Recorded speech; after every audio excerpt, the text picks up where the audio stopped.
Hello,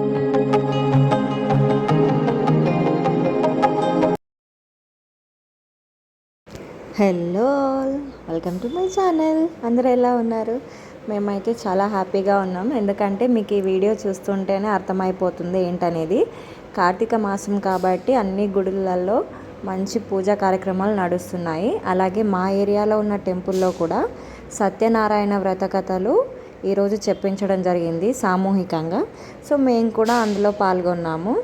పూజకు కావాల్సిన వస్తువులన్నీ పంతులు వాట్సాప్లో పంపించేశారు. అలాగే ఆలయంలో ఇలా ఒక పెద్ద వ్రత కథని ఏర్పాటు చేశారు. అండ్ దాని ముందర మేమందరము మా కలశాలు సత్యనారాయణ స్వామి ఫోటోతో పూజకు కావాల్సిన వస్తువులతో ఇక్కడ ఇలా లైన్గా కూర్చొని స్వామివారు మంత్రాలు చదువుతూ సత్యనారాయణ కథ చెప్తూ ఉంటే మేమంతా పూజలు చేశాము. ఈ పూజలో పాల్గొనడం నాకైతే చాలా హ్యాపీగా ఉంది.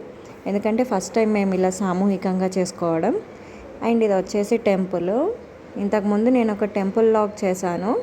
అదే టెంపుల్ అండి ఇది. ఎవరైనా చూడకపోతే ఆ టెంపుల్ వ్లాగ్కి వెళ్ళి చూసేసేయండి. అండ్ మీ ఏరియాలో మీరు కూడా సత్యనారాయణ వ్రత కథ చెప్పించుకుంటే కామెంట్ చేయండి. కార్తీక మాసం కాబట్టి కంపల్సరీగా ప్రతి ఇంట్లో సత్యనారాయణ వ్రత కథలు జరుగుతూ ఉంటాయి.